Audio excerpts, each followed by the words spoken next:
whether Americans have too many freedoms. President Clinton, for example, wants to increase the powers of the FBI, and he has denounced so-called hate speech. Now, some saw that as an attack on freedom of speech and the press.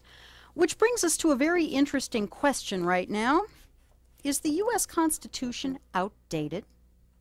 With that in mind, we decided to invite in our next guest. He is Dr. Gerald Leinwand, and he's written a very provocative book called Do We Need a New Constitution? And in just a moment, as soon as we get our microphones fixed, I'll hold up the book here. Here it is. Publisher, Franklin Watts Library Edition. Correct? Welcome to the program, sir. Yes, thank you. All right. Now, it's very interesting that in the wake of all that's happened in the past couple of weeks, this is a very timely book. But what prompted you to write this book in the first place?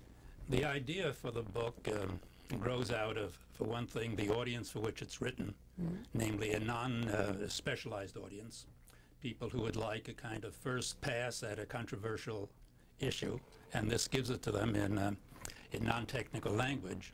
Secondly, it grows out of the fact that during the Bush administration, very largely, we spoke a good deal about gridlock, about divided government, about federalism, and these raised questions about whether or not we need to start all over again.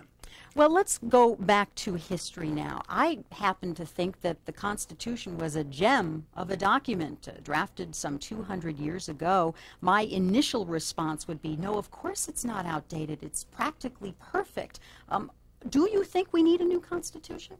The conclusion in this book is no. It shows both sides, but the conclusion comes down to the fact that, as you say, it's a gem. It's something that Roosevelt said that it should be read the way one reads the Bible. However, in a poll taken of the American people, they came to a conclusion similar to yours. This is a gem and it shouldn't be changed. But then they went on to say we need this change or that change or the other change. And so they, in some sense, it's not inviolable. It's not Holy Writ. We should talk specifically about the events of the past couple of weeks, because I've never heard the Constitution mentioned so much as in the past several days regarding the debate. For example, let's start with the FBI. Now, President Clinton wants to expand the powers of the Federal Bureau of Investigation. I saw Janet Reno on Meet the Press say, let's not be too hasty. Yeah, and I would side with her. I am afraid, Dr. Leinwand, that we are, in our haste and our anger, going to be calling for an expansion of powers for the Bureau that would be a terrible, terrible mistake and would, in fact, violate the Constitution. What are your feelings on that? There are several ways to approach it. For one thing, one could say that the FBI has all the power that it needs now. It has been under restraints going back to the days of under J. Edgar Hoover, when it ran rampant. It investigated students who opposed the Vietnam War. It investigated Martin Luther King Jr. It inquired after people who allegedly were defaulting in income taxes when they, in effect, were not. But under internal documents and internal decisions, they restrained themselves.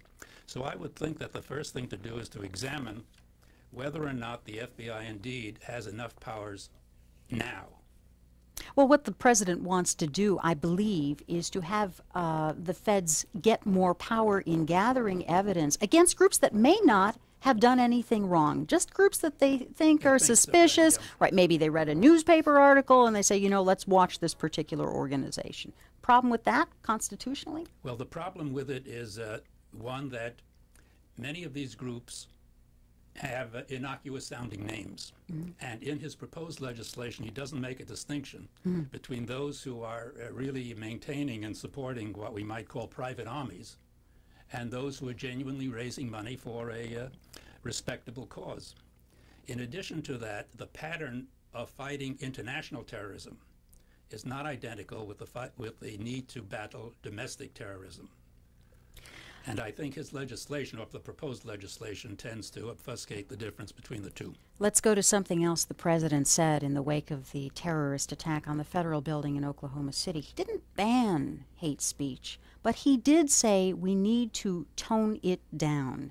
Are we getting into dangerous area here? I mean, radio talk show hosts immediately got very nervous, assuming that he was perhaps talking about them, and they saw it as an infringement of free speech, freedom of the press. Your opinion? When it comes to freedom of expression, I'm almost an absolutist. And so I don't like the hate speech, but I don't like to curb it as well. And it becomes a very difficult dilemma, both on television and on the internet, where you can get information on how to mix a bomb and Very how true. to detonate it and so on. And yet you see it as being a little bit pregnant. There's either censorship or there's not. That's a big problem with that whole area. You could say being a little bit pregnant. It's the slippery slope. When do you stop? And it becomes a dangerous thing to do. However, to get back to the Constitution for a minute, Amendment 2, part of the Bill of Rights, talks about a well-regulated militia. The Second Amendment, this is the one that the gun groups love. Okay, I'm going to quote it because I have it in front of me. I made a point of copying down these beloved amendments that people are constantly quoting. Okay, Amendment 2 reads as follows: a well-regulated militia, being necessary to the security of a free state, the right of the people to keep and bear arms shall not be infringed. Now, Professor, I always hear the second part, especially from the gun lobby, never the first part. Sure. What were you going to say? Well, I was going to say that the first part needs emphasis. A well-regulated militia, regulated by state or federal government. These groups have been running rampant in really developing private armies, stores of material, weapons which are beyond the law insofar as interstate transportation, and certainly they need substantial regulation. That's an area that perhaps ought to be pursued with greater vigor. Our guest is Dr. Gerald Leinwand, and he is the author of Do We Need a New Constitution? He's president of Western Oregon State College. Think about this. The Constitution was drafted some 200 years ago. Is it protecting our rights? Is it too full of contradictions? Keep in mind that this document was written before the automobile, the airplane, the telephone and television, not to mention computers, nuclear bombs, the fax machine. Is it out of date? Well, that's the question being asked by our guest. He feels no, it is not. The host agrees, but let's hear what you have to say at 212-267-WNYC, 267-9692. Let's take some phone calls now for Gerald Leinwand. We go first to Arthur in Brooklyn. Hello, Arthur. Hello, how are you? Listen, I would like to disagree with your remark about the banning hate speech being unconstitutional. I think it's constitutional. Why? The principle that underlies the entire Bill of Rights, and I think our Supreme Court needs a little shaking up. I think they don't quite understand. That principle is that no American citizen, by virtue of his ethnic group, is any worse or better than anybody else.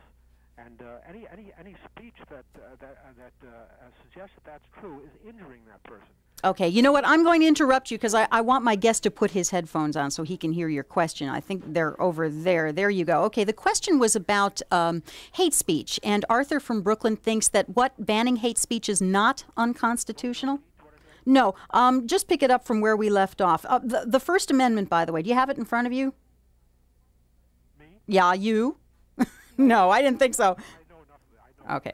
I'm going to read it. Congress shall make no law respecting an establishment of religion or prohibiting the free exercise thereof or abridging the freedom of speech or of the press or the right of the people peaceably to assemble and to petition the government for a redress of grievances. So now, why do you think banning hate speech is constitutional? From what you just read now, bridging the freedom of speech. It isn't it's abridging the freedom of speech, not bridging speech.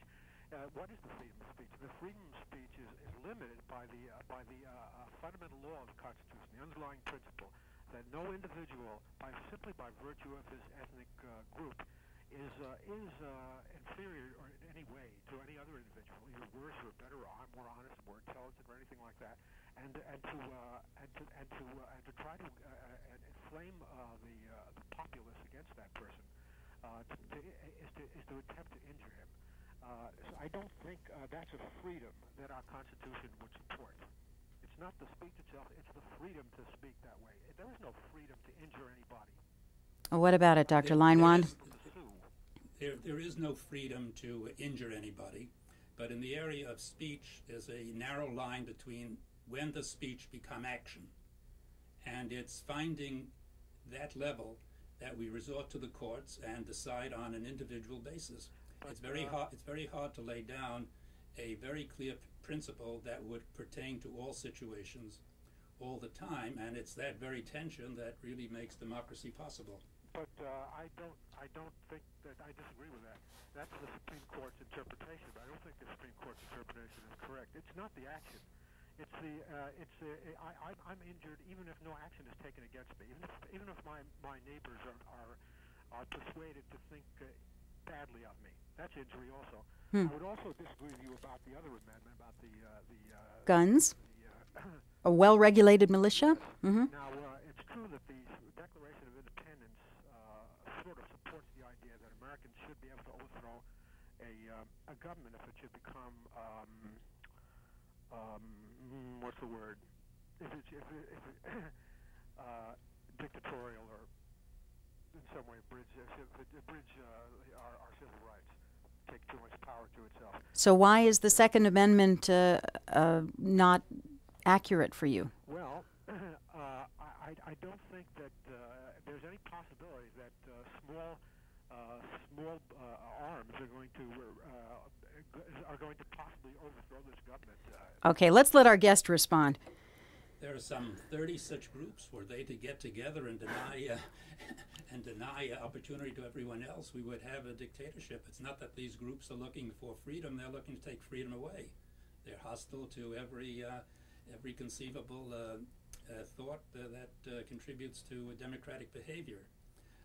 It was Jefferson who said, a revolution every 20 years is good for a country. I wonder whether you'd stop that kind of expression because it's allegedly dangerous. You know, Professor, what really chilled me in reading the news reports about the bomb attack in Oklahoma City is that some law enforcement officials were saying, knowing what we know about some of these far, far, far right groups, this kind of thing was inevitable. That gives you pause. It does. We were strangely unprepared for it. The Anti-Defamation League put out a brilliant analysis about a year ago suggesting the threat that these groups posed, but nobody paid any attention to it. And we do not have a tradition of intervening before the act. We tend to intervene after the act and react, really, rather than to anticipate. All right, let's take some more phone calls for you. This is Michael in Brooklyn. Go ahead, Michael. Yes, I don't know about the whole Constitution, but particularly I don't like the idea of trial by jury. I believe the onset of it was a good idea.